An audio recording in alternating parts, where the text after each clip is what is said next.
What it do? How y'all feeling? Welcome to AshnielzRadio. I am your host, Ashniel. That is I. So we talking to y'all. Yes, it's been a minute since I've been with y'all, and it's a lot. A lot's been going on lately, and one thing we need to talk about. It's a few things. Got this big beautiful bill that just passed the Senate on its way to the House.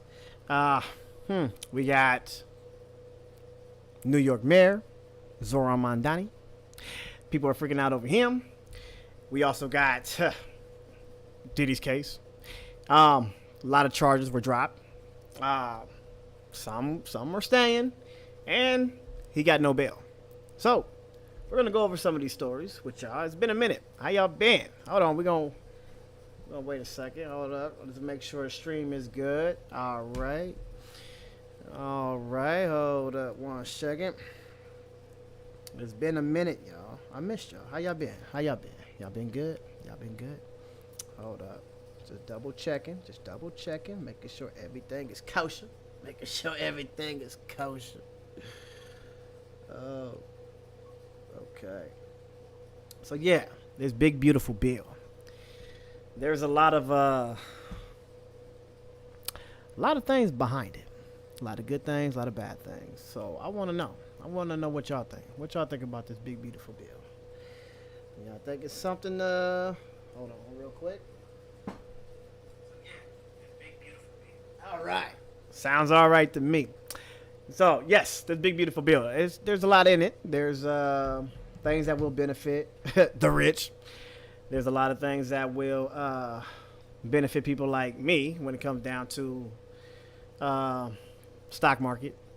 There's some unrealized gains that were being taxed, or they were trying to tax unrealized gains, and with this bill being passed, if it passed, that's going to be off the table. But also there's some things that a lot of people don't like, and it's understandable. You got healthcare. People are going to get kicked off their healthcare. Food stamps. There's a lot of people on food stamps. And the thing about food stamps is, I mean, everybody gets it. You know, a lot of people get it, and they try to make this a poor thing. Real life poor thing. They said if you're going to get food stamps, you have to have this kind of work incentive or program behind it, and you have to have X amount of hours in order to get food stamps, and if not, then you won't qualify. Well, that's going to be a big old stretch, because right now, if you make too much money, you don't get it. So yeah, there's a lot of things in this bill. It's going to kick off 11.8 million people off their health care. It's just a lot of things that people say is not going to pan out how some of these Republicans seem. So let's just see. Y'all tell me what y'all think about the bill. I have my thoughts. Dramatic moment. Vice President Vance breaking a tie vote. The Vice President votes in the affirmative. The bill as amended is passed. In a major win for President Trump, the Senate narrowly passing what he calls his big beautiful bill, which extends the Trump tax cuts, increases border security, and eliminates taxes on tips and overtime. As President Trump would say, promises. That one there's a lot of people that, there's no tips. I mean, no tax on tips and no tax on overtime. Some people like that one. They actually say, hey, I like that one. But when it comes down to the tax breaks and the tax cut that some of the billionaires are going to get, and of course we all know that these bills got to be paid for, and their number one thing is, where's the money going to come from? Well, if the money comes from healthcare, a lot of people is going to suffer. But there's a lot of people that love the fact that we're going to get no taxes on overtime and tips. I didn't know there was taxes. Made, promises kept. But 3 Republicans and every Democrat voting no. Republicans passed the biggest tax breaks for billionaires ever seen. Ultimately, it came down to Alaska Republican Lisa Murkowski, who negotiated a special carve-out for Alaska to soften the blow of the changes to Medicaid, drawing the ire of Kentucky's Rand Paul, who voted no. They chose to add more pork and subsidies for Alaska to secure that. We pressed Murkowski. Senator Paul said that that your vote was a bailout for Alaska at the expense of the rest of the country. That's what Senator Paul said. Yeah. I assume it was easy. You ain't got nothing to say. Senator, we've got the... I'm just asking for your response. My response is I have an obligation to the people of the state of Alaska. And I live up to that every single day. Now the bill goes back to the House. What do y'all think? Y'all think she's being honest the way she sat there? I don't know. We knew that her vote mattered. Her vote was the decision-making vote. And a lot of people said, because she had criticisms about this bill, and a lot of people said that Lisa Murkowski will be the vote that is needed to pass or fail the bill. It does look like she passed it, or she signed yes. She voted yes. Because of Alaskan people, I guess we know Trump. We all know Trump. I don't know. I wasn't there, but it seemed like there was something that persuaded her into voting yes. But she didn't want to, supposedly. To the people of the state of Alaska. And I live up to that every single day. Now the bill goes back to the House. President Trump optimistic. Actually, I think it will be easier in the House than it was in the Senate. And responding to new criticism of the bill from Elon Musk, who says it's full of, quote, insane spending. The president posting, without subsidies, Elon would probably have to close up shop and head back home to South Africa. Doge is going to look at Musk, and if Doge looks at Musk, we're going to save a fortune. While Speaker Johnson insisting he can get the bill through the House again, despite a razor-thin Republican majority. A lot of work ahead, but that's the job, so we'll get it done. Ryan joins us now live from Capitol Hill. And Ryan, we just saw that moment in your piece with Senator Murkowski, and now you have new reporting about a Republican divide in the House. Yeah, that's right, Tom. House conservatives have said that they are unhappy with the changes that the Senate made to this bill. But GOP leaders are confident that with President Trump's help, they will get the votes they need to get this bill passed by Friday. Tom? Ryan Nobles for us. And that's what they want. They want it passed by Friday, 4th of July. And that's crazy because this is like a... This bill is so unpopular that it's... To me, I think it's crazy that they're trying to get it passed without going through the weeds and talking to everybody who's going to be affected. It seems like when you have control of all branches of government, which Republicans do, the House, the Senate, they have the executive, the judicial. Oh, hold on, we got breaking news. And they own Congress. They got everything. Hold on. Wait a minute. Because we have a lot of people that actually criticize Lisa Murkowski. And they said, how the hell would you even vote for this bill if you know how bad it is? And sending it to the House, it doesn't make no sense. She had the power. She had the power to delay the votes or delay the passing, and she literally said, well, we're just going to see what the House does when this is a Republican-led House. It's kind of funny. There's a meme I see on the internet all the time. You might have seen it. Hold on. It's kind of funny. Appearance, man, that guy's face is getting a real workout.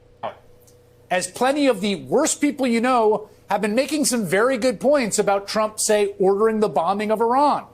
From Matt Gaetz to Marjorie Taylor Greene to Tucker Carlson taking Ted Cruz out to the woodshed.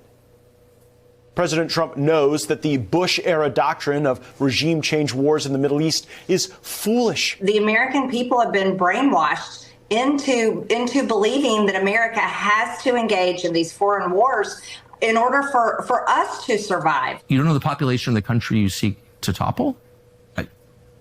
How many people live in Iran? 92 million. Okay. You don't know anything about Iran. So okay, I am not the Tucker Carlson expert on Iran. You're a senator who's calling for the overthrow of the government. This week, we've got a new contender. The world's richest man and Trump's former political benefactor, Elon Musk, railing against Trump's so-called big, beautiful bill, a bill that is almost suicidally self-destructive to America's future. A bill that is right now as I speak to you on the verge of becoming law after passing the Senate today on a 50-50 tie that was broken by Vice President J.D. Vance. On and off over the past month, Musk has blasted the bill as fiscally irresponsible, full of insane pork that is damaging to America's future. Last weekend, as the Senate hurriedly marked up their version of the bill, including a provision that kills subsidies for solar and wind energy while boosting coal and oil, Musk posted to social media, "The latest Senate draft bill will destroy millions of jobs in America and cause immense strategic harm to our country. Utterly insane and destructive, it gives handouts to industries of the past while severely damaging industries of the future." And cue our bald Spanish friend, he's not wrong. Heartbreaking indeed. Yeah. Musk even threatened to form a new political party and to unseat Republicans who vote for the bill against their own stated principles. Now, Elon Musk is that guy who gets money from the federal government. And in this bill, it says that there's going to be some pullbacks from EV innovation. Do you guys think that Elon is criticizing the bill because it's going to kick a whole bunch of Americans off of health care? Or do you think he's mad that his subsidies will be affected? What do y'all think? Principles, quote, "Every member of Congress who campaigned on reducing government spending and then immediately voted for the biggest debt increase in history should hang their head in shame, and they will lose their primary next year if it is the last thing I do on this earth." Now, we should be clear here.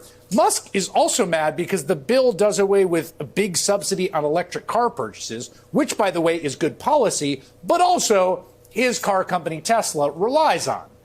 It's not like he's suddenly a good guy here. Remember, he was the Doge founder. He was running around cutting things like biomedical research, cancer research, and USAID, leading to deaths almost too many to count.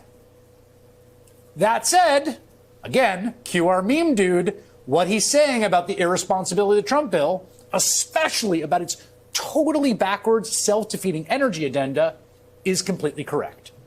The worst person you know just made a great point. And Trump, for his part, is not happy with Musk's criticisms. I don't know. I think we'll have to take a look. We might have to put Doge on Elon. You know what Doge is? Doge is the monster that might have to go back and eat Elon. Wouldn't that be terrible? He's not going to get his mandate, and he better be careful because he might not get anything else. You know what that means, right? Also, just to complete the full circle here, Trump. Think about that. Elon gave Trump millions of dollars for his campaign. Just that easy, Trump could turn on you. You're no longer a friend, and he might even unleash Doge on you, even if you had something to do with the founding of Doge. That man even uttered the idea of deporting. Oh man, listen. Some people like it. Some people like Trump. Some people like the way that he talks, his attitude, how stern he is. But there's really, I don't know. If you're not loyal to him, you may be on the chopping block. That's what I see. Is right that Doge is a monster. Also right that Musk relies on a lot of federal dollars, something that all of us were pointing out for months as Donald Trump was touting what a great job Elon was doing. I mean, here's the thing.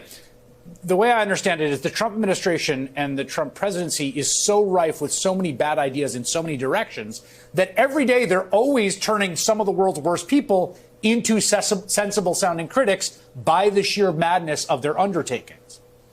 This big, ugly bill is no exception. I mean, it really is just astoundingly terrible in every direction. Gobsmacking. It doesn't just take the country backwards in terms of energy policy, although that might be the most crucial civilizational challenge we face. It enshrines trillions of massive tax cuts that primarily benefit rich people and corporations, also benefit people who inherit estates over $50 million, very important constituency. And that is financed only in part by devastating cuts to healthcare and food assistance for poor and working class Americans.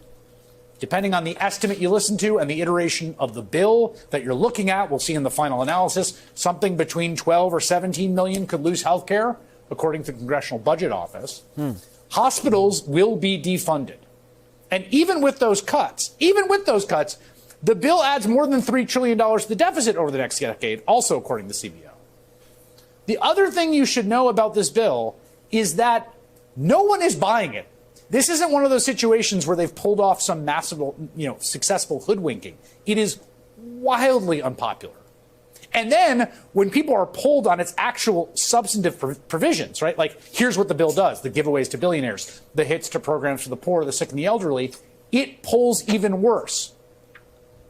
Right now, this truly toxic agenda, both in the politics and the merits, is being held together through the sheer force of an institutional Republican Party devoted to the plutocrats and Trump's ability to bully party members into submission. If you've been following the fight over the bill, you will find oddly sensible statements from far-right Republicans. And I think that's Lisa Murkowski. Like, I think he bullied her. I don't know. It's just my opinion.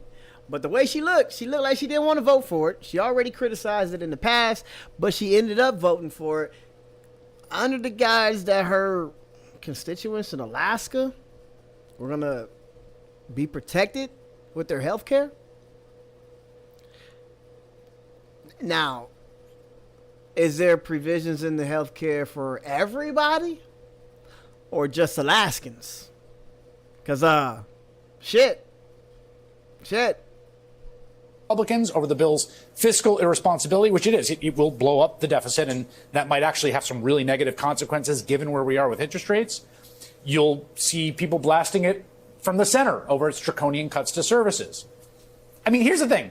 The bill is so bad that even the person who provided the crucial vote today, like the one singular vote that made this thing pass out of the Senate, can't defend it. She knows it's bad. Here's Alaska Republican Senator Lisa Murkowski. Do I like this bill? No, because I tried to take care of Alaska's interests. But I know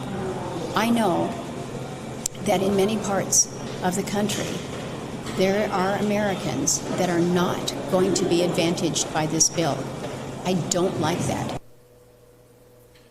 I mean, this is a sitting senator defending the bill by saying, do I like this bill? ? No. No, she don't like it. Today, Murkowski even told reporters off camera she doesn't actually want the version of the bill that she voted for to become law and hopes the House undoes some of the damage in the bill that she and her fellow senators did. Democrats, understandably, pounced on that statement. It's great. Listen to this quote from Senator Murkowski, who just caved and voted for this bill. And you got to love this. She said, quote, "My hope is that the House is going to look at this and recognize that we're not there yet," end quote. I mean, my question to her is, if you really believe that, then why the hell did you vote for this bill? Republicans are still voting for this toxic agenda, this toxic MAGA Republican agenda. And that's the point. They're trying to punt it off to the House, who's ran by Republicans, and this bill might just pass. It might. Fingers crossed that it don't for the people that do not support it, and the people that support it. Hey, good luck. Where I stand, it will affect me negatively and positively. So I'm on the fence. Which one do I weigh out? How do I weigh this out? Would I benefit from not having my overtime taxed? I don't get tips at work, so that's not something that's going to benefit me. I actually stopped working overtime, mainly because it was being taxed.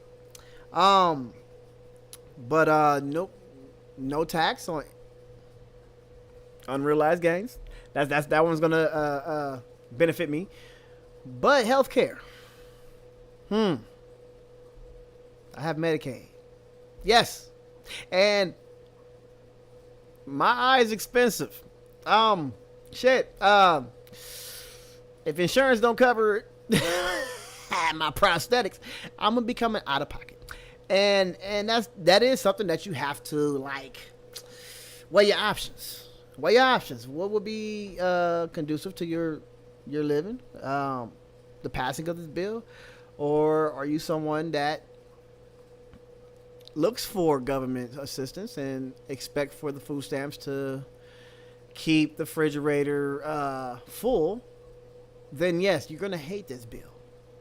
You're gonna hate this bill.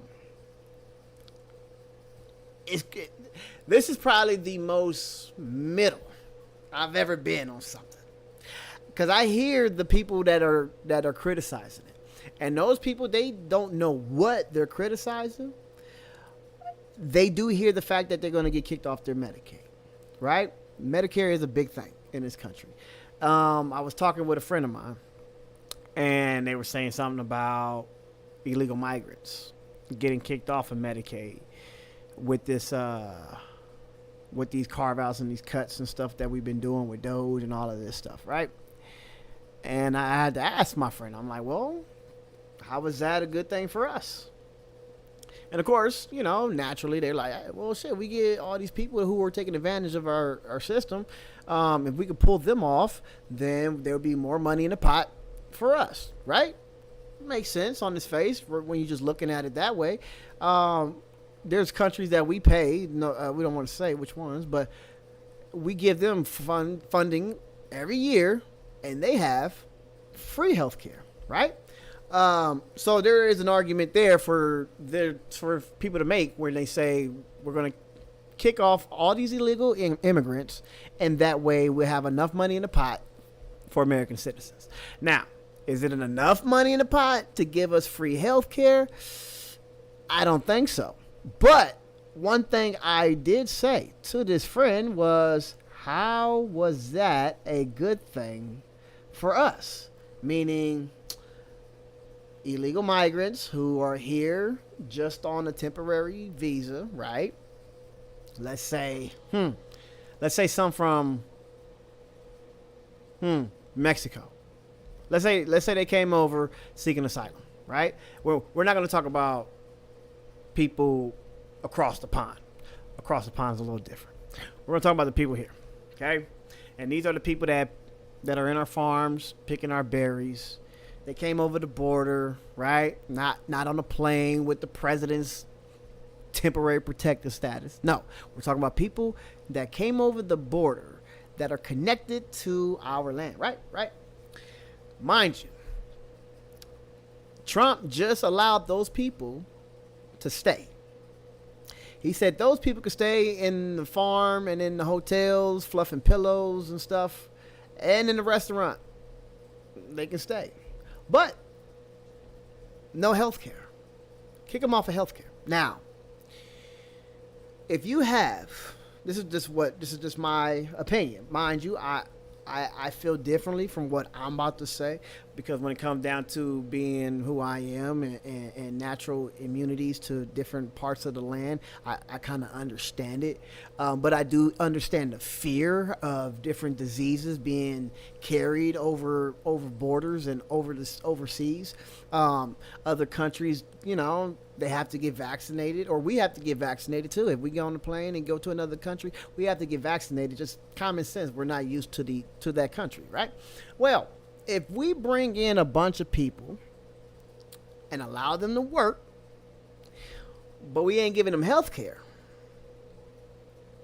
I don't think that would be a good idea, given the fact that they're going to be in charge of our food. Some of these hotels, you're not going to know if your workers have a virus while they're fluffing your pillows, which is kind of, disgusting to me. But hey, it didn't make no sense that you're going to not take care of their medical needs while they're around a bunch of Americans. Meat packaging. they're allowing them to stay and package our meats. But if they get sick, they can't go to the hospital or receive health care. Come on, man. I just don't think it's a good idea. I understand the argument of saving some of the money, but when you think about the bigger picture, it could be detrimental to our health. Yes. And I personally don't believe that we need to be vaccinated. I'm not a vaccination guy. You know, I like my immune system to do my own cleaning for me. But everybody has their own opinion, right? But I don't think, especially those who have the opinion that some people should be vaccinated, they're in this country, taking health care away from immigrants is the dumbest idea. So, speaking of immigrants, we have this guy, Zohran Mamdani. This guy here.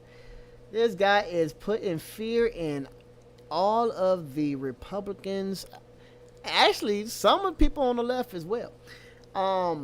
A certain demographic of people are real mad at this guy. And one of the things they're criticizing him on is basically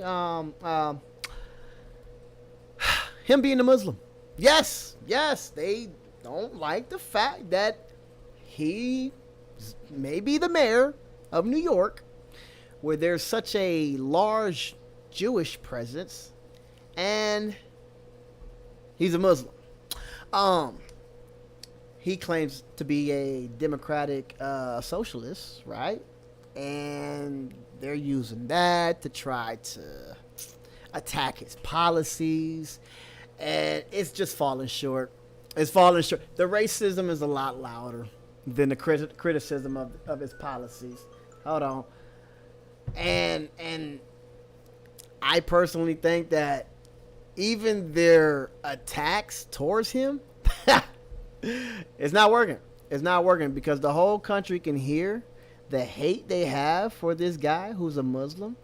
And their main critique of him is the fact that he is a Muslim. And I know people who said that they don't want him to run because he's Muslim. They fear a Muslim running.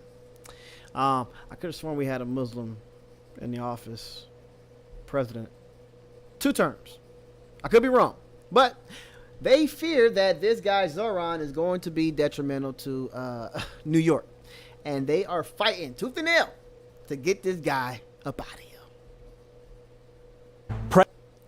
Dropping the hammer on the possibility of socialism in New York City as he gives a stern warning to Democrat nominee Zohran Mamdani if he doesn't comply with ICE officials. Well, then we'll have to arrest him. Look, we don't need a communist in this country, but if we have one, I'm going to be watching over him very carefully on behalf of the nation. We send him money. We send him all the things that he needs to run a government. But right now, he's a communist. That's not a socialist. Peter Lumaj is an immigration attorney and a former U.S. Senate candidate who fled communist Albania and joins me now. Peter, walk us through what the slippery slope of communist policies would mean, not just for New York City if Mamdani is elected, but for our nation as a whole. Look, I was born and raised in a communist country, and I know what it means. I've seen that movie before, and I don't like the ending of it.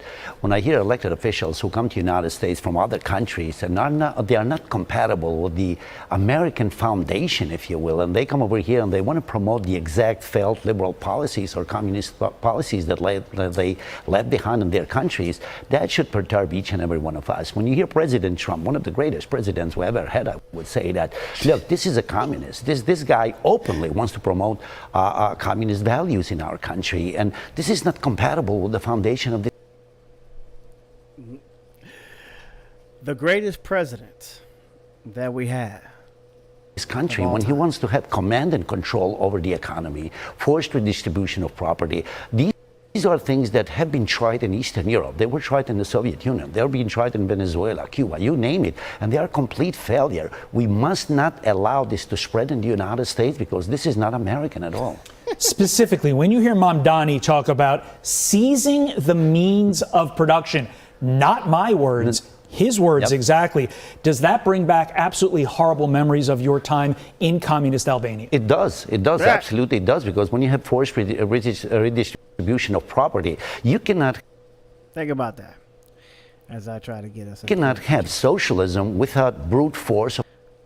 This is the fearmonger. This right here is the fearmonger. Oh, you can't have socialism. I fled socialism. I know what it means. I know how it feels. A lot of people who are against socialism, they don't even know what it is. They just hear that it's a boogeyman from people like this guy and other newscasters or representatives. They put the fear in everybody that socialism can be detrimental to everyone. It's a handout. It's free money for people who don't deserve, and this is a capitalistic society, and socialism won't work. Well, you have to ask yourself, because we do have socialism in this country. We have socialized police departments. We have socialized fire department. Those are people that get paid by taxes, our tax dollars, right? And then there's some people that would say, if you pay property tax, then you can contribute to the salary of police officers. But if you don't, and you live in the urban area in like an apartment complex, then you don't pay property taxes. Hence, you don't contribute to the salary of police officers. Well, the apartment that you live in actually have to pay property taxes, and that monies contribute to police departments. Now, they feel that there's not enough money in the pots for it to go around and take care of everyone. They feel that some people don't deserve it. It's free money. We can't just give everybody free money. Well, when you pay taxes, you're paying into the system. You, all of us. If you get a check every week, every 2 weeks, whatever it is, and there's some deductions taken out, you paid taxes. A lot of your taxes go to different shit like government assistance, programs, the Pentagon, and other things.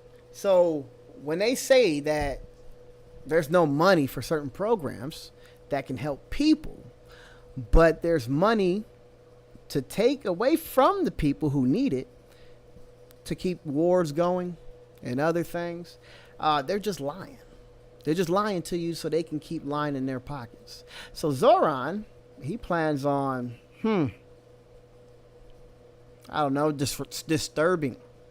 disturbing that part of America's cushion, of these corporations, keeping all the money to themselves that every tax-paying American pays into. Of the government. In order for you or someone to implement those policies, you're going to have to use the government agencies to do that. You're going to have to use force to do that. When communism took over Albania and they dispossessed people from their property, they had to use government agencies to do that. They had to arrest people. They had to torture people. They wound up killing people, including my own father, because he ain't doing nothing but fearmonger. But let's go over Zohran's policies, I guess. So freeze the rent. Freeze the rent. How many of you guys will benefit from a rent freeze? So they say that, well, where's the money gonna come from? The property owners are gonna suffer. They've been suffering in COVID for the moratoriums and shit, and the relief that they have from paying their mortgage. Well, that's what the trickle-down economics part actually comes into play, because that's what they're trying to do. They're trying to give all this money to billionaires, and then they're going to trickle it down to us, right? Well, if we tell these billionaires or property owners who are owning property, let's say that are subsidized, because how many millionaires and billionaires do you know had took money out of their own pocket and started a development in, like, I don't know, the Bronx, Chicago, Detroit? Nobody. That doesn't happen. that was all subsidized housing. The government, the people, the taxpayers paid for those buildings to be built. So, if it's subsidized already, socialized already, why can't we freeze the rent? Of course, they say, well, you know, the monies have to pay for the common areas and keeping the sprinkler systems on. That way, the grass in front of the apartment complex can stay looking good. Yeah. We're talking about freezing rent. It won't hurt. They're going to make it seem like it'll hurt, but it won't hurt. Give you like a month or two out of the year. I don't know how long, because it is just a freeze the rent. They're not going into detail. But if it's subsidized housing, then we are allowed to freeze the rent. Because those were taxpayers' dollars that developed that housing. So yes, I agree with this one. City-run grocery stores. Now, there's a lot of people. I got friends that have a problem with city-run grocery stores. I'm okay with it. I'm okay with it. There's a lot of people out there who don't cook.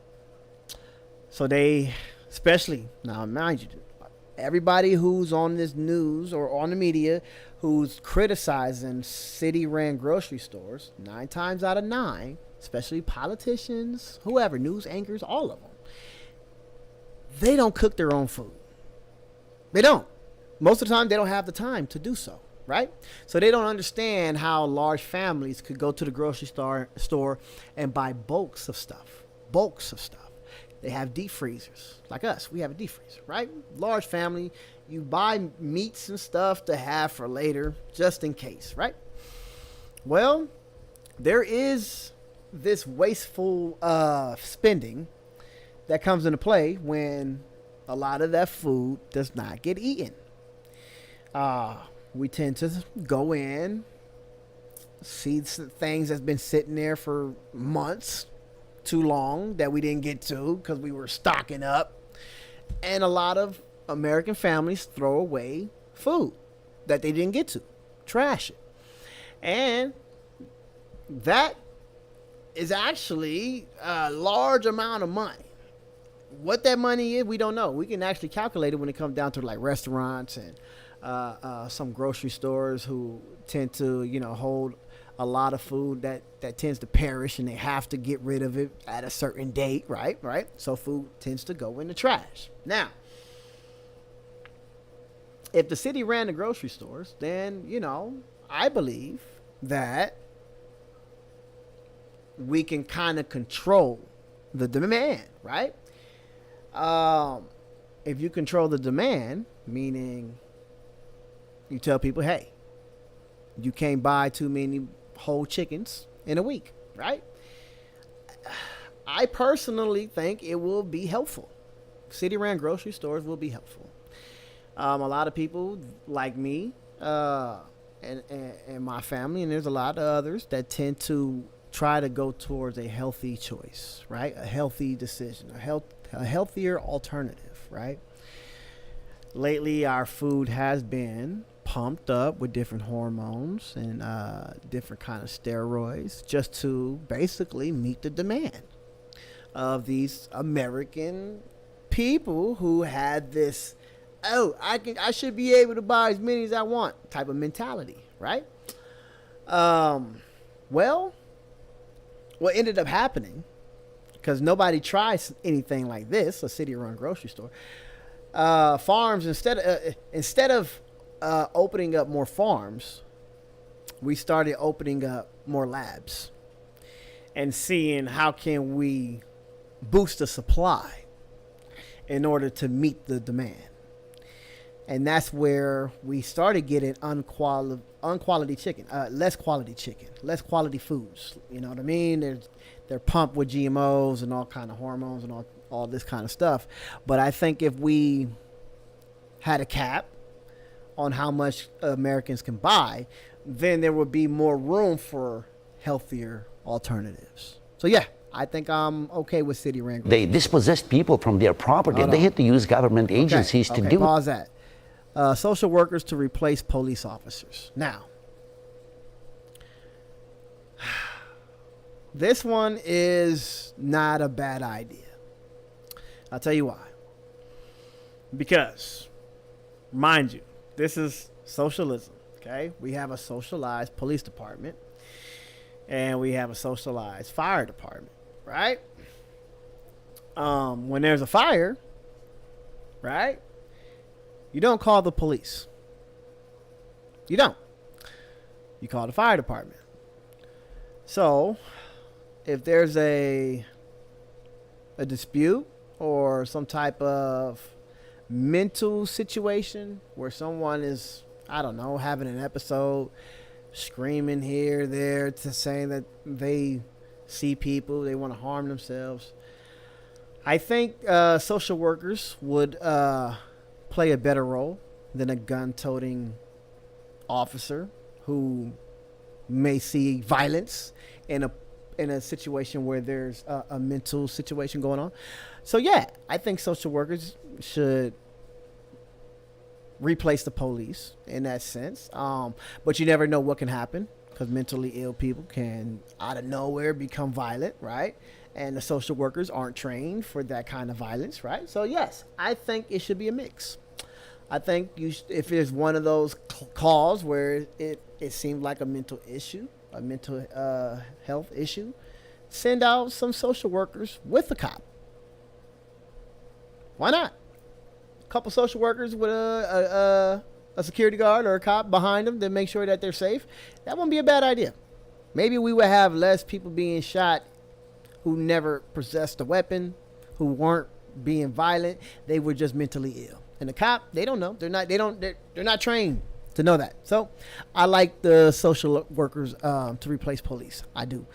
Let's see, $70 billion of debt to fund affordable housing.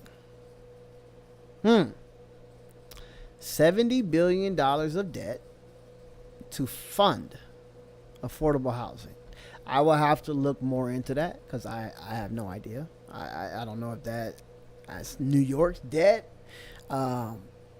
Affordable housing, it should be all housing should be affordable. We talk about New York, where you got some 1-bedroom apartments that are $5,000 a month, and they're sitting in the heart of the city. And gentrification, if you ask me, did that. There's a lot. It's Wall Street.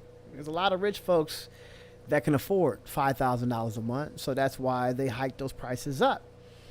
And it does push out the less fortunate, so they can't afford it. But I will have to look more into that. $70 billion. Free buses. What's wrong with that? What's wrong with that? You tell me, since buses are government owned, right? The bus drivers, they get a check, right, from the city, right? Taxpayers fund transportation, right? Why do taxpayers also have to pay for the transportation? Why? I remember growing up, we had bus drivers that we knew personally. We're like, oh yeah, this the home girl, this the homie's mom.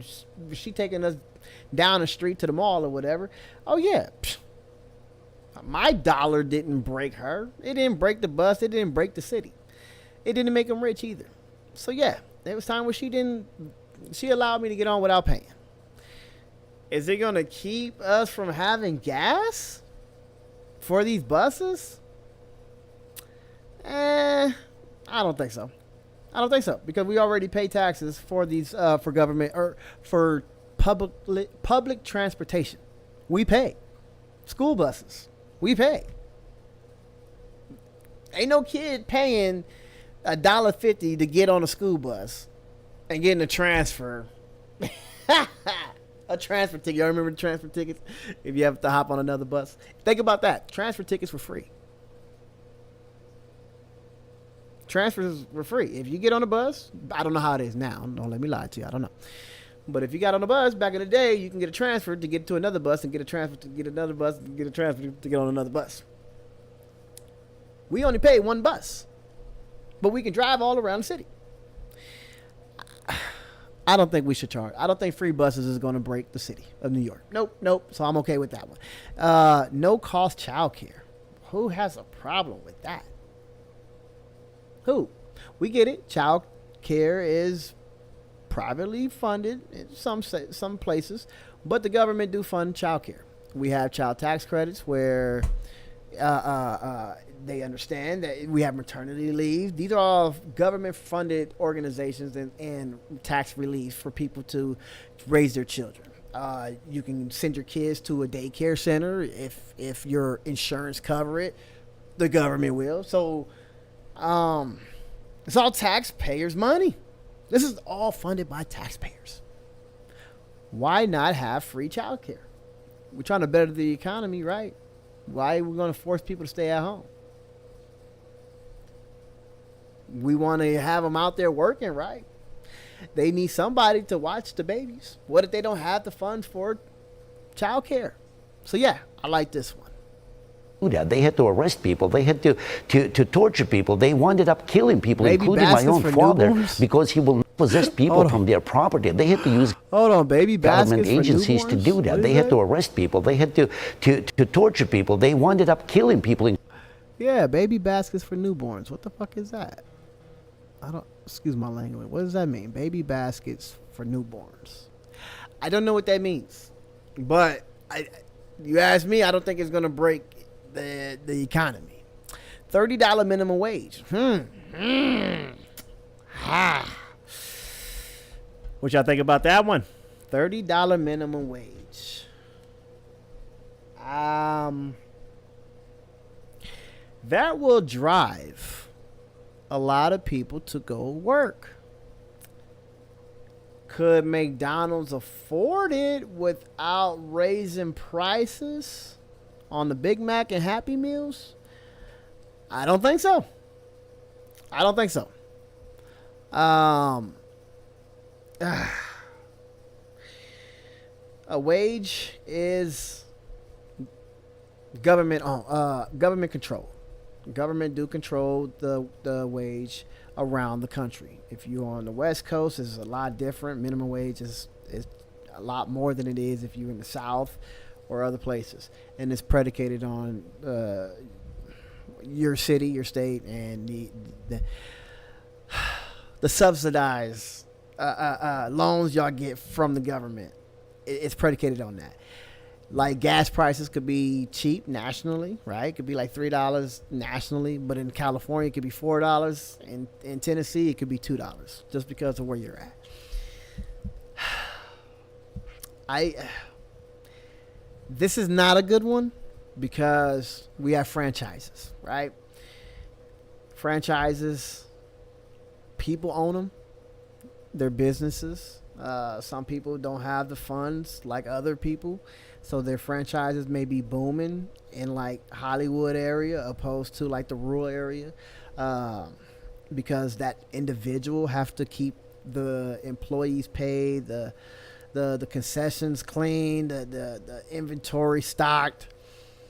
If it's a corporation, then yes, $30 an hour minimum wage for corporations. Yes. Franchises, I don't think they would be able to make that payment. No. So I'm on the fence with that one. $65 million on transgender care. Hell no. No. For what? No. Hell no.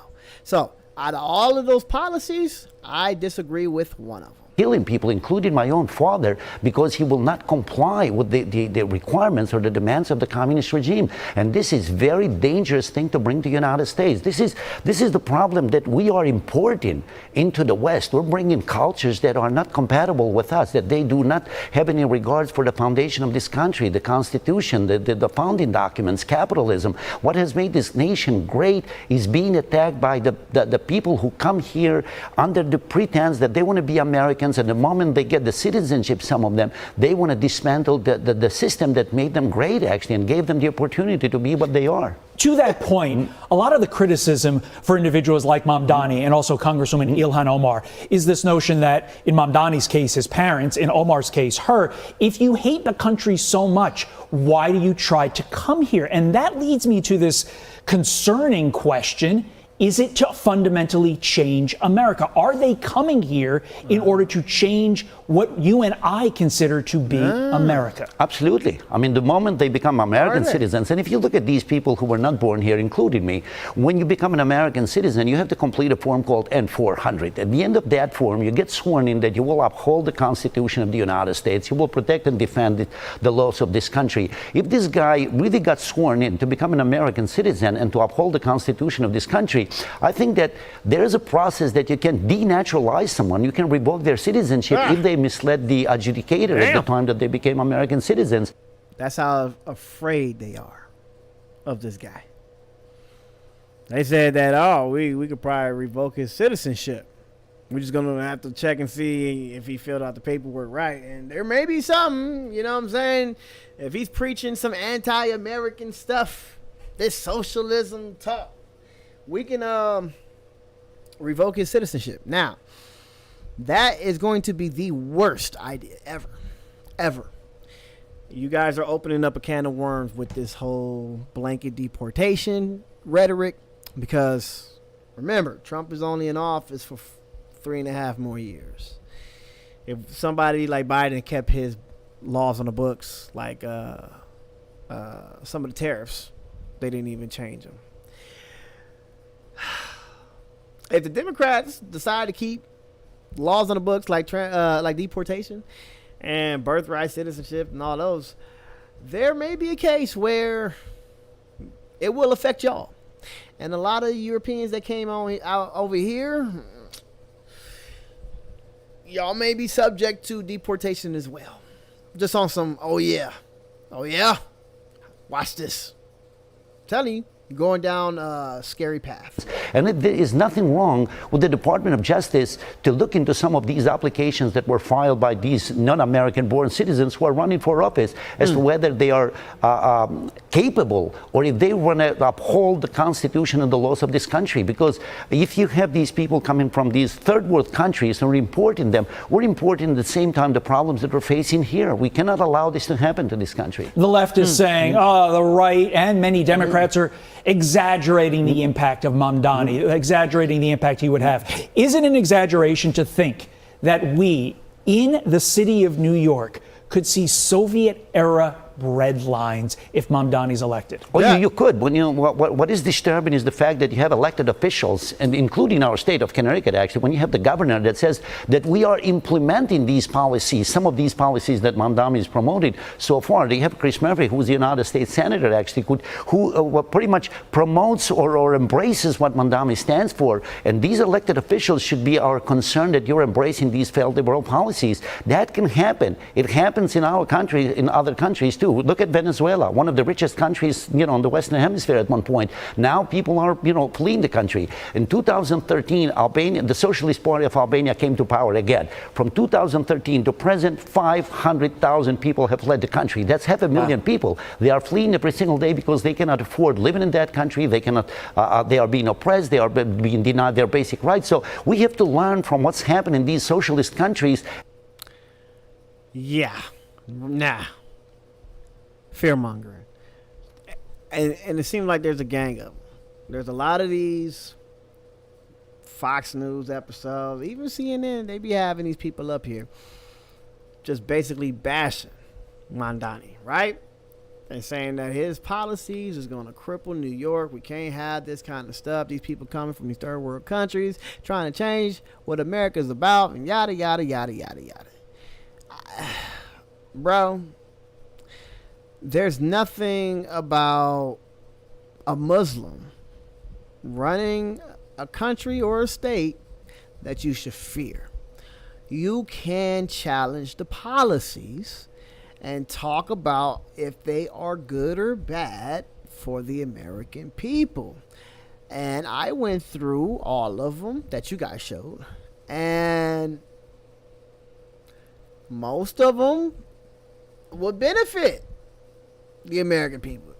Other ones, they're a little radical, and I think they won't poll well. But for y'all to sit here and this is what they do. They hire a whole bunch of, I guess, asylum seekers, people that were, I don't know, exiled from their country, and they came to America for a better life, I guess, or some shit. And they hire them to come up here and be like, hey, tell the world how bad your country was and why you are here. And let these people know that the laws that Mamdani is trying to bring here are the laws that were implemented in your country. And that's the reason why you left. And these desperate attempts to try to defame or demonize this Muslim guy, it's not working. Everybody's looking at it like, oh, y'all trying hard. Y'all trying hard and it ain't working. And it's embarrassing because I seen one video where this one lady stated straight up, we're going to spend enough money to overthrow him and y'all not going to like who we pick. But it doesn't matter. That's not the point. The point is to get Mamdani out of here. Oh, it's crazy. It's crazy. So, in other news, hey, Diddy. He, there's some charges dropped on Diddy, but his bail was denied. And I haven't been following this case as much as others. It just wasn't my thing. But it seemed like some of the charges were dropped and some of the charges are sticking. But one thing is sticking is the fact that he got to stay in jail. Yep, bail denied, Diddy.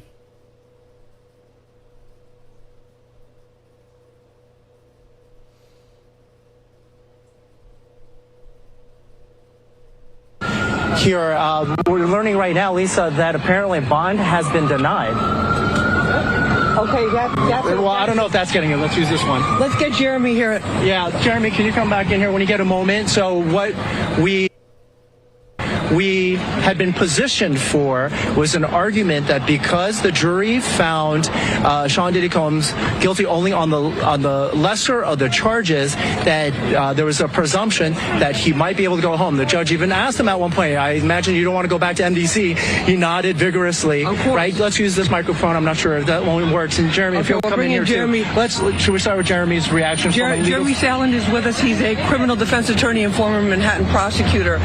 And the bail, the news is that bail has been denied. Yeah, that the judge. So there is the law, the statute says in substance that bail would be denied, meaning that he goes in and stays in. There's not an exception. For example, there could be an exception where the prosecution says we consent, and there's other pieces to it as well. There could be a danger to somebody or not, but the bail being kept as it is not necessarily atypical because of the law, though one would believe the fact that he was not convicted of the top charge, and it's been a reduction, and people do walk free and come back and ROR'd. Well, keeping the bail as it is means there's no bail. Right. So he's remanded, he's held without bail. So this doesn't change the potential sentence, obviously, because it's still up to 10 years, but for the immediate gratification purposes of getting out, doing what he needs to do and fighting this from the outside in terms of preparing for that sentencing, now it's been stripped. And let me just add, this morning the prosecution was very adamant about wanting to have this extra time to present their argument to the judge, and seemed obviously they were disappointed with the verdict. It was very visible and very obvious, but they wanted to keep him behind bars, and they said, Your Honor, we need several hours to really get this whole argument together for you, and that's pretty stunning. But again, I think you have to go back to what the law is and what it allows for, and generally speaking, barring some exception, the Bail Reform Act says you're staying, you're not just getting released. He was convicted of a crime. I think people, rightfully so, are disappointed and have questions from the public's perspective when you have such a horrific allegation that is not proven or substantiated beyond a reasonable doubt, and summarily, we're not talking about on the cusp. That's a pretty quick verdict that I think fooled many people, thinking that there might have been a sex trafficking conviction. He's walking scot-free in terms of any allegation of coercion, force, fraud, violence. but he's still in custody. Okay, so Jeremy, what about? Can we just ask Jeremy? Was it a difficult decision for the judge? Legally? I think the judge is I think the judge is not finding any exception and following the law, and that's why he's staying there. The hope from the prosecution, though they didn't, the defense, though they didn't raise it specifically in their letter to the court, was that yes, there may be the Bail Reform Act, and that was what the prosecution relied on. Said statutorily, you can't just let him walk. The prosecution was hoping, the defense was hoping that the judge would look past that and say, he's returned, he just shows that he can follow the court order, he's not going to flee, and he's not a danger to anyone specifically or the community at large. And then let me ask you this, in terms of the appealing this decision, what's the process now that the defense will have to go through in order to appeal the judge's decision of no bail? I would expect that he's not going anywhere anytime soon, appeal or not. I think that they're going to follow the judge. I haven't heard what the judge said, so it's hard for me to just speak on an island here. But based on the law as we know it, I think the judge has ample ground to stand on and make this decision. Let me answer that. Our Sharon Crowley has been watching this and telling us right now the judge says that the government was correct that the detention is mandatory for a Mann Act conviction, what you're indicating, and the judge said that the limited exception to mandatory detention was not met. Sean Combs pointed to his duties as a father and a son, which we talked about, but that does not rise to the level of an appropriate exception, according to the judge. Right, and to my point moments ago, that's what the law is. But we like to think that from the outside looking in, when someone has been charged with such egregious and horrible acts, and a jury of your peers says no so quickly, there should be a means to say you should be free. But there still is a conviction. The Mann Act qualifies. He's in custody. Whether that's a sign of the judge saying I'm going to harshly sentence him or not, we can't say, but let's not read into it. The judge is simply following the law, and this warrant does not warrant that 10 years that you're hearing about for each of the counts for Jane and then Jeremy, remind us again about the Mann Act.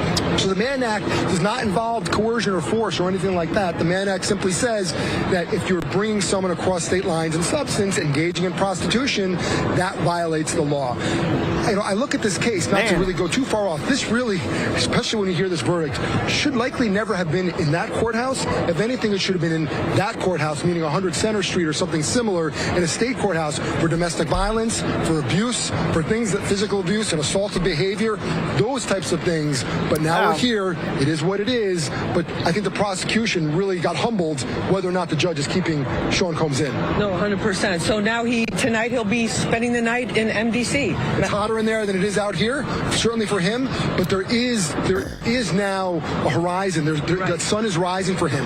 There is an out, and I'd like to think, based on the evidence and based on the finding of that jury, that out will be reasonable. And the defense said maybe 20 to 24 months. The prosecution is saying at least 50 to 60 months, even more. Where the judge falls, I don't know. But there's freedom for a guy who's looking at life in prison, which is unbelievable, whether he's in jail tonight or not. And you told us that there's no minimum with the conviction, the prostitution conviction. Correct, but there are guidelines, and the judges generally follow those guidelines. There's ability to move along them and go up or down. But I think we have to look at what the evidence is and remember that the prosecution can still bring out and sentencing, though you could not do that in a state court, all of his other allegations and the evidence there that was not supported by the jurors who said not guilty. Well, that's Diddy, and I don't give a shit. Now, I guess that the major charges of sex trafficking and others, they dropped that. They're keeping, don't let me lie to y'all, some other charges that's still going to give him some time. But I didn't follow it. I know people was listening to the testimonies of Cassie when it was going on, and she was saying some stuff that, there was an audience for it, right? Some people were into it. Every day they was listening to all the stories about, these freak offs. But it wasn't my cup of tea. And I just didn't care. Personally, I didn't. But what I did care about was a lot of the shit that was going on in the country. Like ICE agents deporting people, snatching people up with masks on and not identifying themselves. And then we've seen cases where some of these ICE agents, they were fake people. Yes, pretending to be officers. And we got another case where it's looking like a fake federal agent was arrested in Huntington Park. So I want to see what's going on with here, because this is dangerous. This is getting out of hand, and the community is going to start fighting back. And once the community fights back, I think that's what they're waiting for. They're waiting for one of their officers to get hurt, and then they can have a reason to amp up the aggression. But with these fake federal agents going out there, they're about to lose the narrative. Yep. Good afternoon. Welcome. My name is Raul Riesco. I'm a communications advisor for the City of Huntington Park. And I want to thank you for joining us today here at Huntington Park City Hall. We've convened this press conference to share important information with the public regarding a recent arrest that was made by the Huntington Park Police Department that has brought renewed attention to critical issues of identification of federal immigration agents and community safety. Today's discussion is framed not just by the facts of the arrest, but by the broader policy questions it raises, questions the city has been grappling with for some time, and which led to a formal action by our City Council this past Wednesday night. Before we begin, I want to walk through the structure of today's briefing and introduce who our speakers will be. The first speaker will be Huntington Park Police Chief Cosme Lozano. Chief Lozano will be providing operational details on the recent arrest and what this has done and what this has to do with the role of proper identification. Afterwards, we will have Mayor Arturo Flores speaking, and he will be speaking to the larger implications of this arrest and explain why it reinforces the city's ongoing concerns about unmarked enforcement activity in our neighborhoods. Afterwards, the mayor and the chief will be available for individual interviews, and that would take place after the press conference. So at this time, I'd like to introduce Police Chief Cosme Lozano, who will be providing us with these operational details and provide the evidence that's been gathered during this recent arrest. Thank you. Yes, thank you, Raul. Good afternoon. My name is Cosme Lozano, Chief of Police of the City of Huntington Park.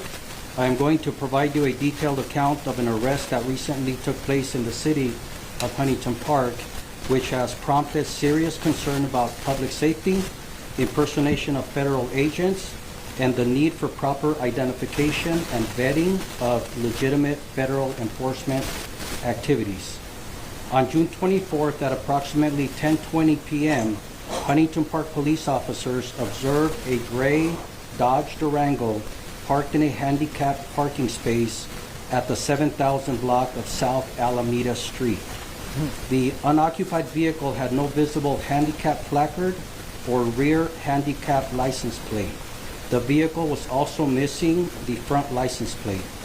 Officers proceeded to investigate the vehicle for violations of the California Vehicle Code. Initially, the officers gathered the vehicle might be a plain wrap law enforcement vehicle as they observed two LED light bars hidden under the vehicle's sun visors. They also observed several police-like handheld radios and a firearm magazine inside the vehicle in plain sight. However, upon receiving the vehicle registration information from dispatch, the officers determined the vehicle was not registered to a law enforcement agency. Rather, it was registered to an individual in the city of Los Angeles. The officers then initiated procedures to impound the vehicle for violations of the California Vehicle Code, and as they were doing so, a male individual approached claiming to be the owner of the vehicle. Having learned that the vehicle was being impounded, the individual requested to retrieve items from the vehicle that he claimed belonged to a friend. When questioned by the officers about the police-like items inside the vehicle, the individual claimed he formerly worked as a security guard. The officers continued their investigation and discovered the individual had an outstanding criminal arrest warrant for drunk driving. The officers placed the individual under arrest and proceeded to continue their investigation. During the investigation, officers noted that the individual behaved in a manner indicative of previous interactions with law enforcement. Yeah. So yeah, that happened, and we have multiple stories about these people playing cop. They're getting dressed up with these badges that they can get off of Amazon. I guess there's like some vests and some T-shirts that you can get off of Amazon, and it says ICE on it. I don't even know why you're allowed to sell that kind of stuff, to be honest with you. Beyond me. But it's getting dangerous, and people are going to start getting hurt. They're going to start getting hurt, and that's when I think people are going to wake up. They're going to wake up, and then they're going to start identifying themselves, because for a while, that's what's been going on. These ICE agents, they've been real bold, real cocky. We ain't got to tell you nothing. I don't have to show you nothing. And I think that day is over with. I could have sworn there was some type of ruling that came down in California that stated that you're going to have to start, ICE agents are going to have to start identifying themselves, because people were worried about these masked guys picking people up and snatching them up, throwing them in the back of a truck, and saying that they're bringing them to a detention center. And it's scary. It's getting kind of scary, you guys. And these detention centers, mind you, they just open up a few of them. They opened up one called New Alcatraz or some shit. But these detention centers, they're uninhabitable. They're uninhabitable. Some of these people are living in conditions where they can't sleep. There's no beds. And one guy actually died. Being housed in one of these detention centers. And it's just a crazy situation. And it's also, Trump can deport these illegal migrants, right? One thing happened, though. One thing happened in the Supreme Court where Trump was given, I guess, the right. I wouldn't say the right, but if he wanted to deport U.S. citizens, he could, according to this new ruling brought down from the Supreme Court. And hold on one second. That is where things is going to get kind of crazy. If he started deporting U.S. citizens, how would y'all feel? How would y'all feel about that? And at first it was a joke. People say, oh, he can't deport U.S. citizens. What are y'all talking about? He can't do that. We're citizens. We're born here. Now, there's some stipulations. If one of your parents are a citizen, a full-blown citizen, you may be safe, but who knows? Shit, they can abuse this. But I think that if you have immigrant parents, you're not safe, according to this new ruling by the Supreme Court. So, yeah, people feared that this was coming, and it's now here, and I don't know. What do you guys think? You think it's something to fear? Or are you a citizen and you have nothing to worry about?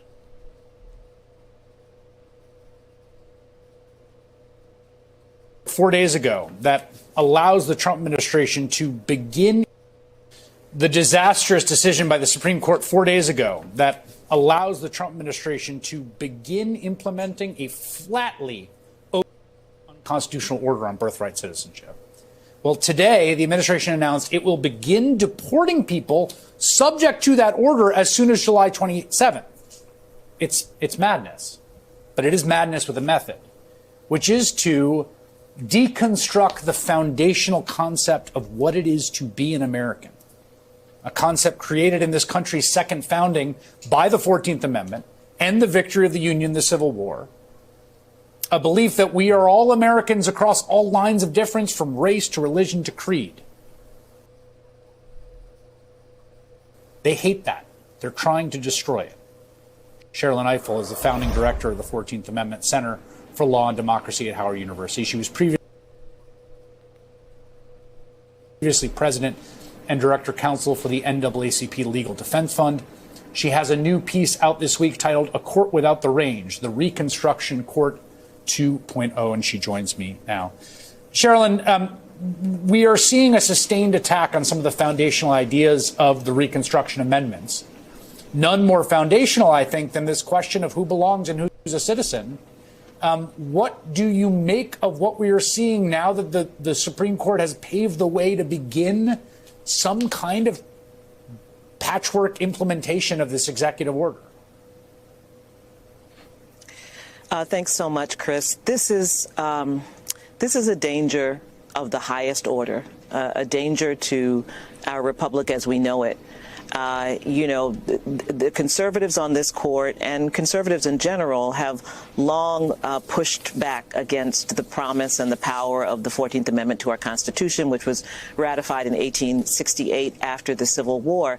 The purpose of the 14th Amendment was to ensure that black people, formerly enslaved and free, would be full citizens, but also was to reset our country and to center the principles of equality and justice in our country. And that's the project that they are pushing back against. They have decided to go for that first sentence of the 14th Amendment: all persons born or naturalized in the United States and subject to the jurisdiction thereof are citizens of the United States and of the state in which they reside, what we call birthright citizenship. Except it's very explicit. It's very explicit language in the Constitution. You can't pretend you don't know what they mean, anyone born here. And the framers of that amendment were very well aware that it would mean that the children of migrants, the children of non-citizen workers who were born here would also be citizens. Nevertheless, over the course of the last 15 years, we have heard many Republicans talk about ending birthright citizenship.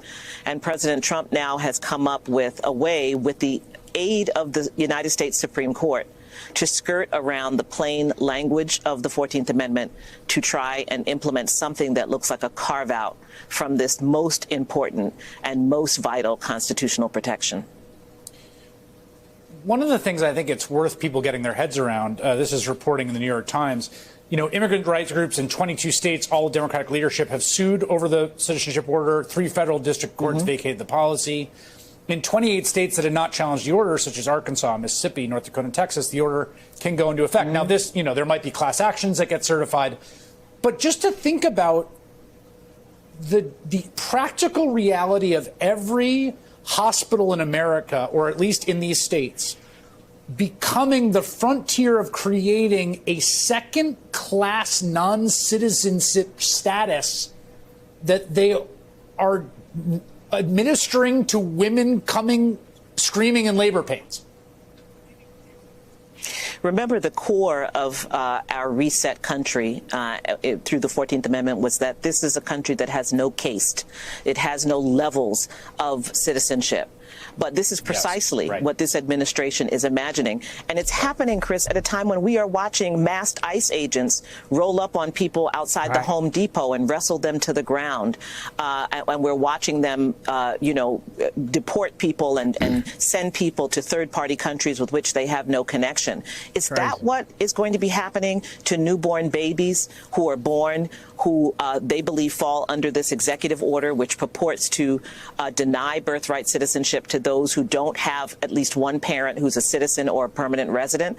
Are they going to be, as you say, outside maternity wards, these masked agents, or in maternity wards, trying to take babies away from their parents, or outside the homes of new parents, trying to enforce this executive order? This is beyond dystopian. It already has been dystopian. This is contrary to everything, not just that we believe in this country, but that any decent country premised on the idea of democracy believes in. The question is, will we allow it to happen? The Supreme Court had to know. They were given a green light to this, even though they have said, there could be these class actions, which are aggregated cases where lots of people come together and bring an action. As you point out, there are jurisdictions where federal courts very much disfavor class actions, through the Fifth Circuit, for example, where individuals would have to bring their own case, find a lawyer, bring their case to be able to keep this EO from going into effect against them. I cannot imagine what we might be facing by the end of this month.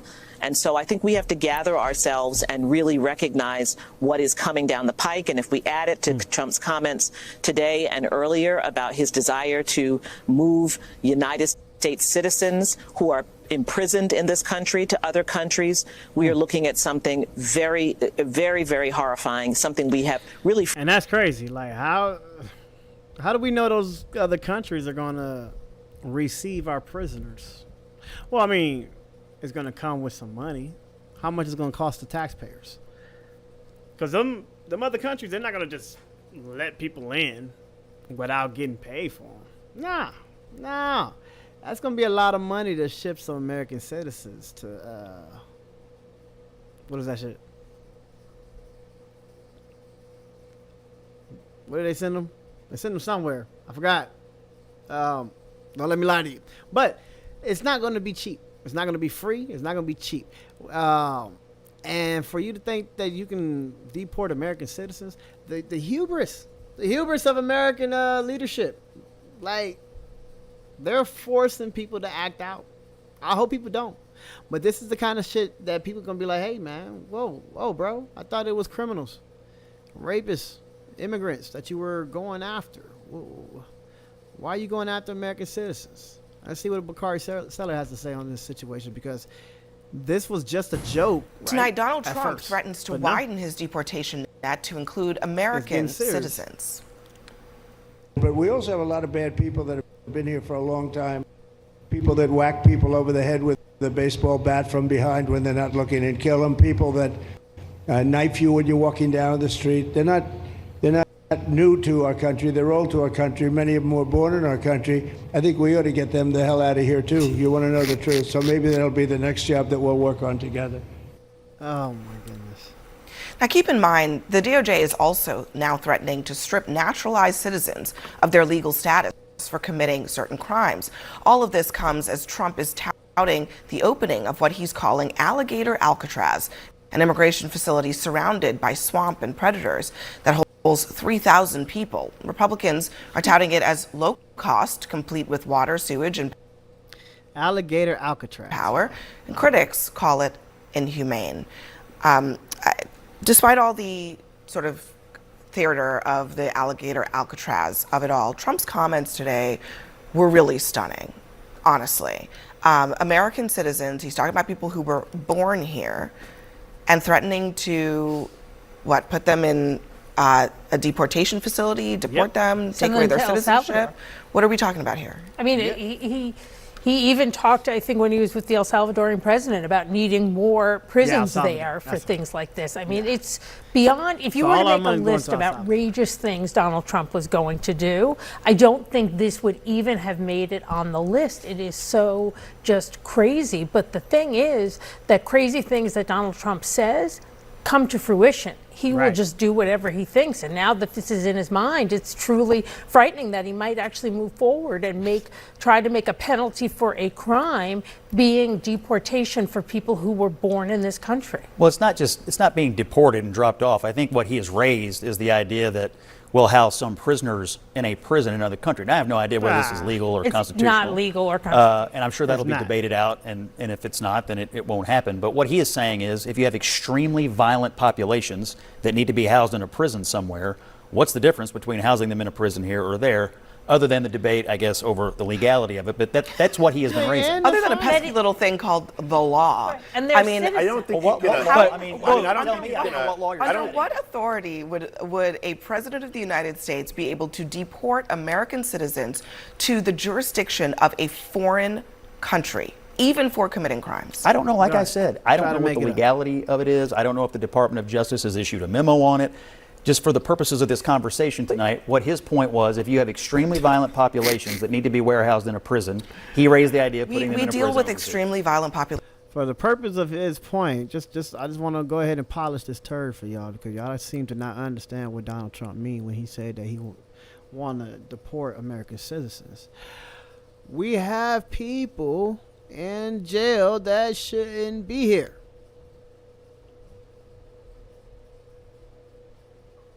Scott,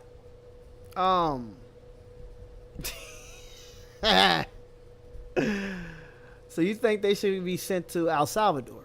Is what you're thinking, right? I thought we had there's a rehabilitation program. I don't know. But how much are we going to be paying El Salvador to house our prisoners? Are we going to pay them nothing? And that's the point? El Salvador don't feed their prisoners and house them and give them humane treatment? And that's the point? They're going to starve to death?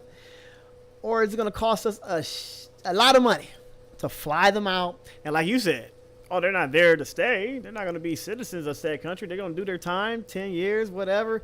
And they're going to fly them back? Scott, oh man, makes no sense. Relations just I just think that I don't think you can say, I don't think you can avoid what alligator Alcatraz is. I mean, I don't think you can just turn a blind eye to it. I think it's anti-American. I think the fact that you're going to have individuals and populations in there that are stacked on top of each other, many of whom without due process. And let me just also say this before it runs on clips throughout social media, is that I don't think there's going to be any Democrat in this country, including myself or you, Christine, who says that if you have committed a violent crime or any crime whatsoever, you shouldn't be deported. We're not saying that. You should be. However, the fact that Donald Trump this morning said you should learn how to swim sideways. I mean, there are certain things about this country and the virtues of it. And the reason that Donald Trump and others are able to build alligator Alcatraz is because of the simple fact that you don't give people the benefit of their humanity. I also think that, look, if we want to have a conversation about who belongs where, when, how, and whether or not their citizenship status, and we want to look at everything, I mean, I would look at Donald Trump Jr. I mean, I would look at all of Melania's kids, all of Ivania's kids. Yep. I mean, let's just have a full conversation over who belongs here, how do they get here, their citizenship status. Let's just have a full discussion about. Think about that. Jared Kushner is not a citizen; he's a nationalized citizen, and they got kids. Trump has grandkids whose fathers are not citizens. Let's have a conversation. Trump's son, Melania, is not a citizen. She bear children. So if you really want to go there, like I said earlier, if you really want to go down that rabbit hole, don't get mad when somebody who's in charge next time keep these laws on the books and it affects you. About all of it. Why is that not on the table right now? I mean, the only person here it should be Tiffany Trump if we're going to have this discussion. Can I ask you, Pete, to respond to what Bakari said about the humanity of it all? The idea that because you're an undocumented immigrant, we don't know who they're going to put there. We already know that a lot of the people that they're detaining don't have criminal records. Right. Where is the humanity, and what place does it have in this conversation? We'll have to see how many people actually end up there. I think part of this facility is to try and incentivize those who are here illegally to self-deport, to say, hey, you don't want to be here. You don't want to go to alligator Alcatraz, so you should probably just leave the United States of your own accord. The DOJ memo is very interesting, going back to talking about legalities. About denaturalizing citizens. We can denaturalize citizens. That is a law on the books. So the DOJ is looking to prioritize the enforcement of America's existing law. The DOJ is trying to prioritize the laws on the books that say you can denaturalize a citizen. You guys, the fear they have, because there's a fear in these people, and that fear is becoming the minority. And they know that the way that black and brown people produce, they can be the minority in the years to come. And they fear that this country will be overwhelmingly brown.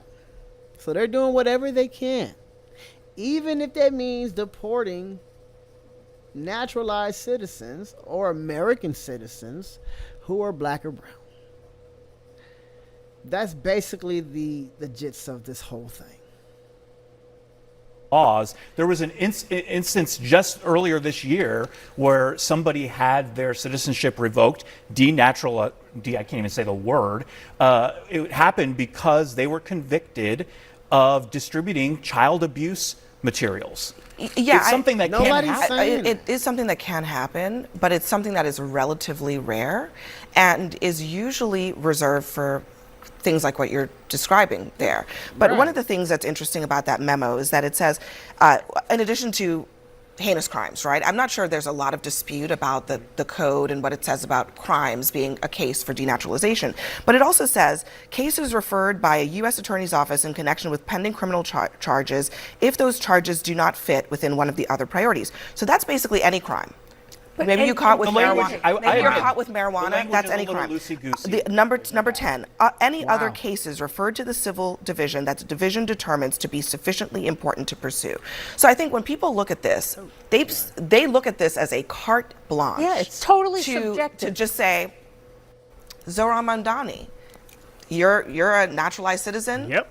You're a high priority for us. We'll take it away. Right. What are the guardrails here? And you just said it's a little loosey-goosey. This is not a good thing to be loosey-goosey with. Denaturalizing people, sending them to jails in El Salvador. I mean, you cannot, by definition, if there was one thing you wanted to have tightened up, it would be this. And you say the courts, so are people then going to be waiting in El Salvador on their knees, bent over, while we're waiting for the courts to decide whether that American citizen should have been taken out of this country? Right. I don't know, but I do know That's not okay. That you jump to the worst possible conclusion with nearly everything that Donald Trump says or does, including enforcing the laws of this country. He said to the El Salvadorian president, we need more That's what they do. They said Zohran Mamdani is going to be harmful to everybody, including the Jewish Americans.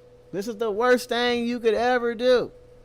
Like, these criminals during the fucking campaign. That was the reason why Trump brought up this whole deportation shit. They brought out the worst part of these immigrants.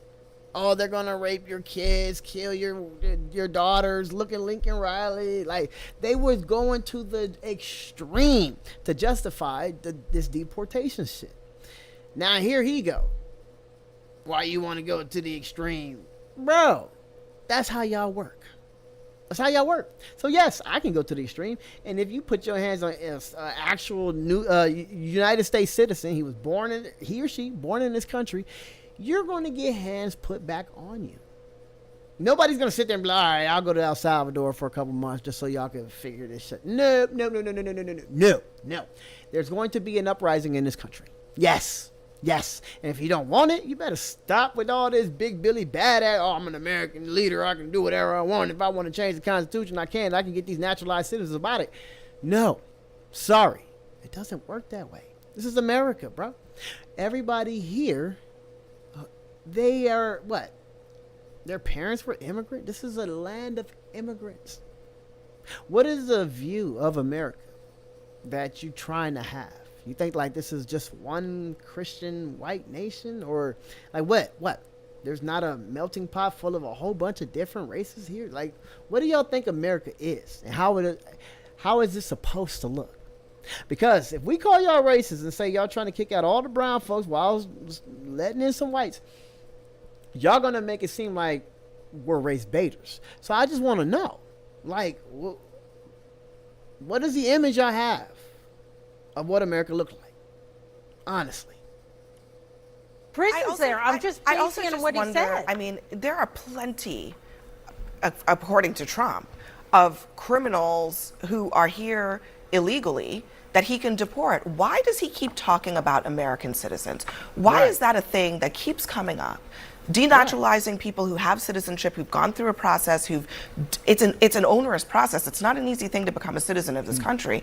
Why does that keep coming up? And is this an open door for him to start using the same authorities that he's using against undocumented people against Americans? Well, you heard him in the clip you played. He's obviously concerned about people who are extraordinarily violent being in this country. He doesn't like the idea that people have come here and been extremely violent.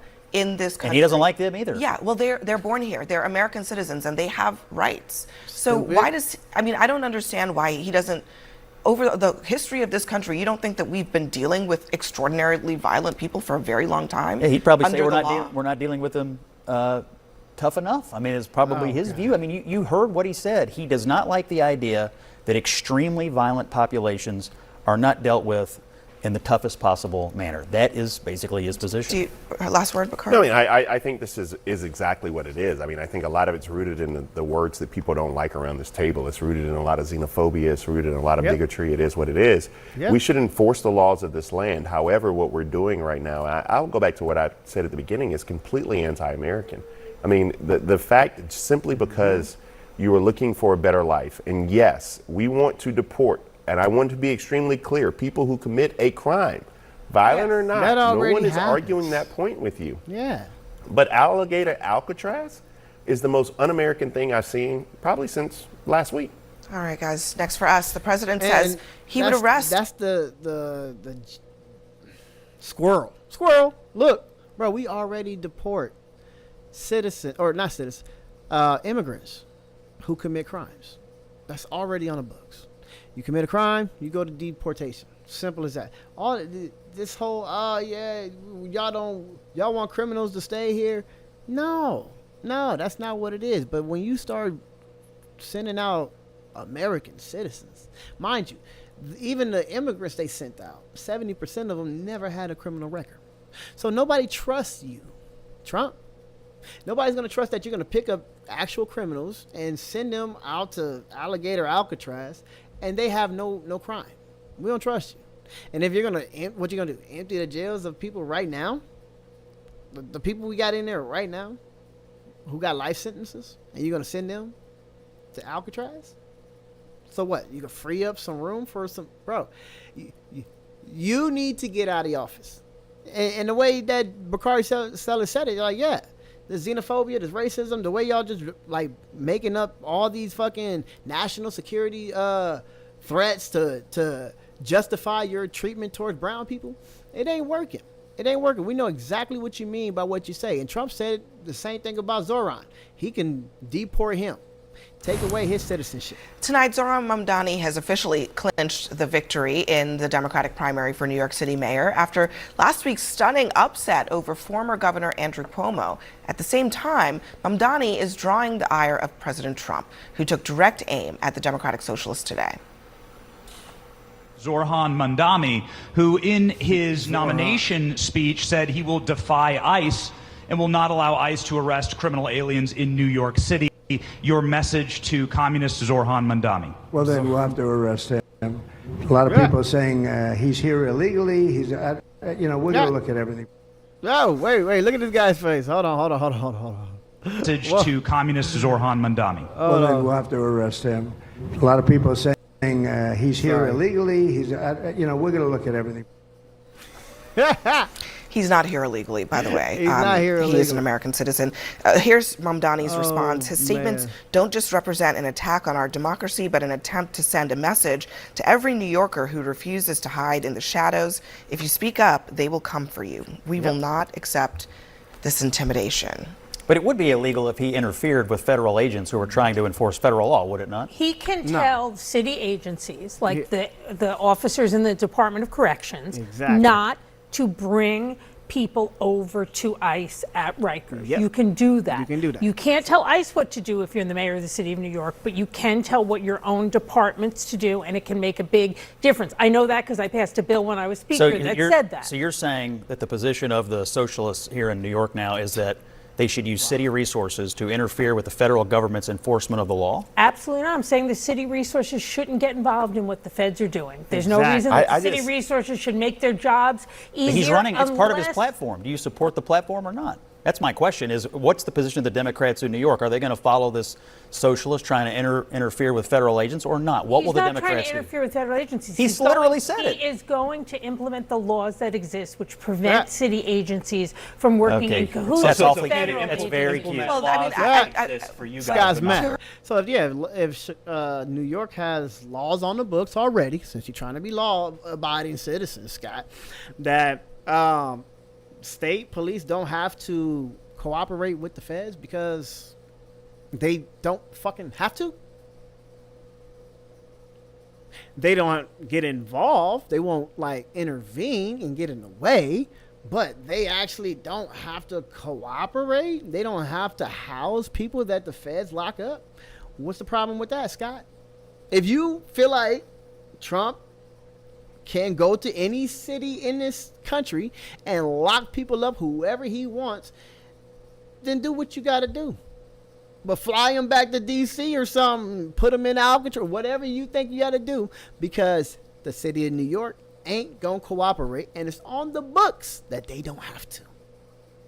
But to her point, I mean, you're asking, does she support what he's saying? But that's actually already the New York City Correct. policy. That's the law. So it's not something new. That he's But I mean, listen. I'm love, just saying, like, you're acting as if this is like breaking new ground. It's not, because it's literally part of the Democrats in New campaign. York I already. make sure that New York I know, doesn't- but I'm saying Democrats in New York already endorsed this because Yeah, this is it's the been policy. passed Okay, so twice. just the clear position. So what you're saying is the position of the Democrats in New York is to interfere with the federal government when it comes to enforcing federal immigration law. No, what the that's position, that's the existing position is not to roll out the red carpet for ICE. Why? That is the position. It's Why the shouldn't laws. federal law be enforced in New York just like everywhere else? The city of New York has the right as a sanctuary city to Yep. say we're not going to, in Rikers, allow ICE to set up a table, which they used to do, and walk You know, the most, people over the to most, them. the It's most the law. amazing thing about this discussion is that you have people like Frank Scott, right, who's the mayor of Little Rock, Arkansas, and you have people like Randall Wolfen, who's the mayor of Birmingham, Alabama,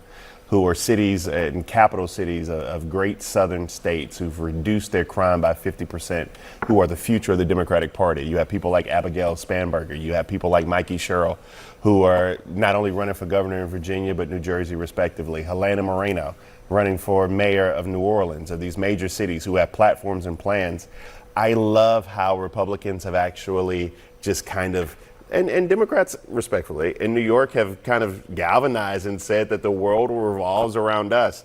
Well, I'm going to the barbershop on Thursday, and my barber does not care. I need a tape up, I know, but my barber Tremaine does not care about who the mayor of New York City is. He Listen, simply does not. Listen, And- comrade, it's an important city. Can you not touch me? Can you not touch me? What are you doing? I was waiting on Your that. I thoughts was on waiting this? on that.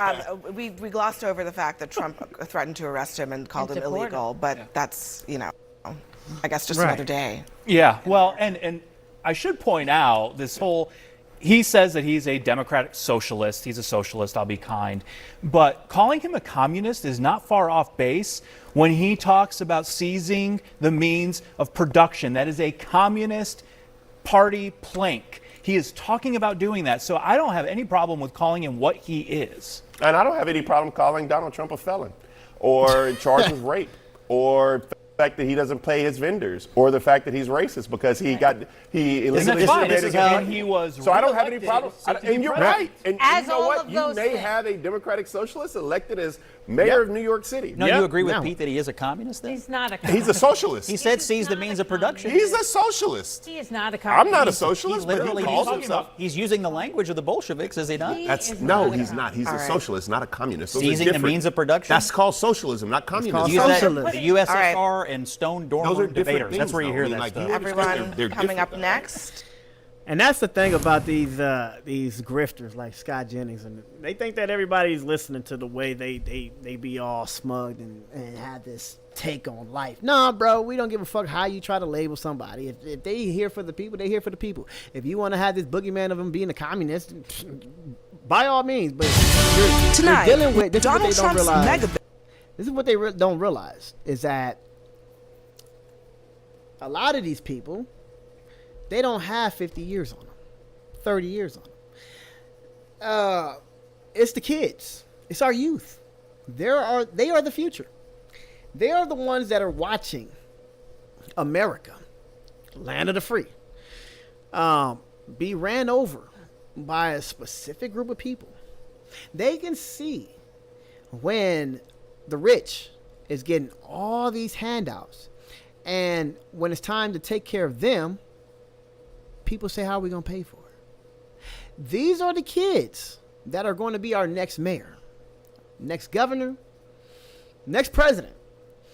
And as cocky as we are, as some of these representatives can be, oh, there is going to be a cold-ass incentive to overturn everything. And there's nothing you can do about it. Any support we have for a foreign nation, if these kids are not agreeing with it, bye-bye. If that's how you get paid, sorry. And it's just, I guarantee you there's going to be an argument for reparations, because people already know that black folks is due reparations. And you're going to be foaming at the mouth, 80 years old, trying to say, oh, you don't know what you're about to do, allowing these socialists run the country. Goodbye. Because it's time for a change. It's time for a change. Capitalism only works for some. It only works for those who have capital. And yeah, it works for me, but socialism does as well. I can make it in a socialistic socialism society. A lot of people don't know how to live without their capital that was given to them. So yeah, I get the fear, but it's not working. It's not working for these kids. You can keep calling him a Muslim this, communist that. Nobody cares. So yes, this fear that these people have today behind a Muslim, because that's what it's about. I love it. I love it because this is I was a little bit younger. I mean, a lot bit younger when Obama was running, and I didn't like some of his policies as I got older, right? Because it wasn't pro-black enough for me. But I do remember the fact that people were rallying behind him because he was a brother. And I do remember the fact that a lot of people hated him because he was a brother. A Muslim at that. Oh, they was mad. And he ran the country. And I don't recall, now I could be wrong. Help me out. But a lot of these people fear of having a Muslim running New York. They fear that Sharia law may be coming. They feel that they might nationalize their faith, and everybody has to join in and say a prayer. After having a Muslim run not just New York, but the whole United States for 2 terms, there's nothing to fear. There's nothing to be afraid of. So anytime you hear anything about someone who may be doing too much for the people, just know that there's a corporate interest to keep that person quiet and to keep that person from succeeding. Because if Zohran does succeed and all that money that rich folks have been holding on have to be dispersed through the whole New York community, everybody has to eat off of it. Oh yeah, they're gonna be mad that they can't buy their second house. And that's disgusting. And as the richest country in this world, I guess, we should be able to have enough money for everyone. And I agree. I agree with socialism. We'll say it like that. You can call them communists. I don't care what the label. None of the labels matter to anybody who's a 80s baby and up. Nobody cares. That's something for them old ass folks to be like, oh, I remember that communist back in 19... Blah, blah, blah, blah. Doesn't matter. We don't care. If you're going to do for the people, you got our vote.